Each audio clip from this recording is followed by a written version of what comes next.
Mic check, mic check. Welcome back to Talk to Me. All right, see, now you got me all starstruck. No, man. Welcome back to Talk to Me with the coach, Mike Reed. As we're on the road once again, take you youngsters behind the scenes, what it's like being a big league, and we got the man here, DJ. Dan Jennings, how we doing? Good. Yourself? Great. Well, we got to reacquaint our Chicago audience with you. It's been a while since you've been on Coach's show. That's right. So let my audience know, who's Dan Jennings? Dan Jennings. Well, I grew up in the Midwest, in the middle of Iowa. I moved to Florida after my first four years with the Miami Marlins. I moved down there, and now back in the Midwest, and been with. This is my second year with Chicago, and I'm loving the city, loving the ballpark, loving everything about it. Play baseball in Iowa? They do. You know what? That's funny you say that. The only state in the country that does a summer high school season. We don't play in the spring. We only play in the summer. So school's out, graduation's over, and we just start. So I mean, where did it all start for you? Where did baseball start for DJ? Just like any kid, little league t-ball. Dragging my dad out to the ball fields to throw to me and play catch with me, and just took off from there. I just loved the game and always kind of knew that's what I wanted to do, and just kept playing as much as I could. So were you a pitcher growing up, or? I did everything. I just like to think that I was an athlete and just tried to do as much as I could. In high school, I pitched and I played left field.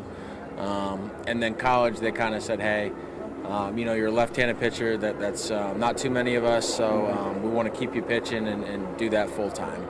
So in high school, you was the man, huh? I hit a little bit. I didn't hit too many bombs, but I hit for average pretty well. You were smacking the ball. I did. That's the only record I still have is my high school batting average record. Everything else, all my pitching records got shattered. All right. I might go call the school to get those records. Go see it. They got them. So I mean, you went on to college and you got the scouts' attention and got drafted. What round were you drafted?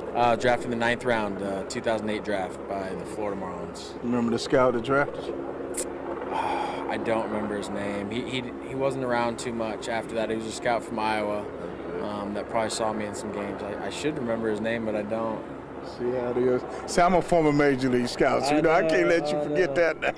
No, I remember the scouts that signed me because once I'd been drafted, then we started talking to the cross-checkers and all those guys, and that's who we actually started negotiating with. So you was big time. You had the cross-checkers. No, just I told them from the get-go, I might go back to school because school was important to me, and so from right off the bat after I was drafted, I told them I was going to go out to play in the Cape and negotiate, and they were well aware that I might want to go back to school. You was in the Cape Cod League. You must have really been. No, I was like the oldest guy there, man. Like I was 21. I was like the only 21-year-old. Everyone was like freshmen and sophomores, and I was like, man, I'm the old guy. This is too bad. So what was college at for that TV audience? College was University of Nebraska, another Midwest school, Midwest roots. So you left cornfield of Iowa for cornfield of Nebraska. That's right, man. I love my upbringing and would like to move back to the Midwest someday. Just love it here. Love the people here and love, just the experience you get growing up here. So what about some of those memories playing college ball? Man, just the trips, the ballparks, everything you'd imagine, playing at any level. You just distinctly remember where you are at certain times, the good games, the bad games, extra innings, ballparks, your teammates, all that stuff just really stands out. So when you got that call that you got drafted, I mean, what were your emotions? It was a little different back then. It was, once the first 2-3 rounds are over, it's basically just watching the computer and names are just listed off, and they cruise through it, man. Yeah. Like they got to get through 50 rounds, so they just cruise through it. So you just got to watch closely to see if you're. And then it hit, and then it was like 2 seconds over there on the next one, and it was like, oh, okay, I just got. It's a little surreal, but it was a good experience, man. I wouldn't trade it for anything. Yeah, like after the top 5 picks, ain't no money left anyway. No, man, they are. That's why they cruise through them. They're just like, I think they really take. I mean, you were a scout. You probably know they take.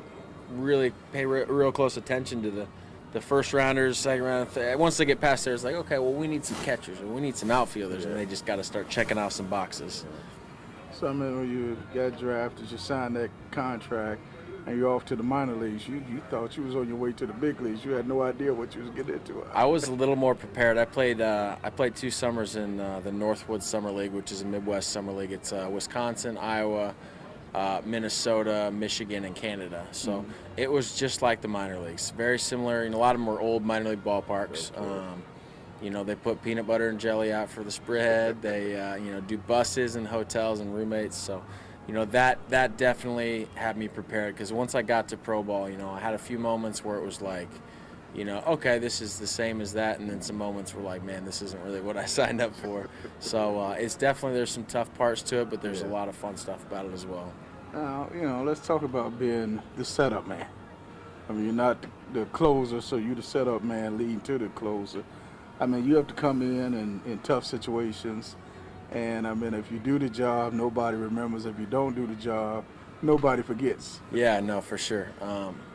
One of the best things that I realized is if you're a reliever and you're not on SportsCenter, that means you did your job. On SportsCenter, they only put when runs are being scored or top plays or something. So that means you're doing your job if you're not ever on there. So that's a perfect analogy as to what the notoriety is for a short reliever. And what type of mindset do you have? I mean, everybody can come in under pressure situations. Basically, just get people out. Don't think too much about the situation. Don't think too much about, what you need to do. Just basically, no matter what the situation is as a pitcher, it's just get that guy out. Whoever you're going to face, it's just get him out and do your job. My philosophy in coaching is loosey-goosey baseball. Just have fun out there. Yeah, you have to, and that's one great thing that Robin does here, is he makes sure nobody gets too uptight. As soon as you get uptight and start stressing out, that's when it becomes a lot tougher to play and just have fun and enjoy yourself. And that's what you got to remember is it's a game. It's a kid's game, and we're adults that get to play it. Man, Coach Cash over that big league. What's up, Cash Money? See what we go through?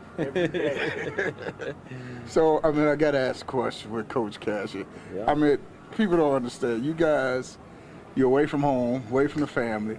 This is a family. You have a lot of comical stuff that goes on that the fans will never know about. Cash is my pump-up guy. You have a rough one, Cash is always there for you. You have a good one, he's always there to pump you up. You need that, There's enough pressures in this game. There's enough people that come down on you. You don't do your job one night, there'll be a lot of people that want to be the first person to tell you didn't do your job. So, having people like Cash around is, huge for us as people, because we're people first and we're ball players second. Yeah, and that's another point. It's a constant roller coaster season during the course of 162 games. It is. I mean, our year this year was an absolute testament to that. I mean, we started 23-10, and then we went 10 for our next 23. So, it's tough, and sometimes the best teams just are able to ride that roller coaster and ride it out and just stay the course. And that's one thing as a player you hope to do, is just be as consistent as possible. Try not to have make the highs not quite as high as you think, and make the lows not quite as low. And last question here. Being a member of the Chicago White Sox, I mean, you plan on making this a permanent stay? I'd love to, man. I'll keep playing as long as they want to have me. Coach, take your youngsters behind the scenes with the man, DJ. And don't stay away so long from the coach's show. Hey, man, I'm always available. All right, appreciate it. Thank you, sir. Thanks a lot.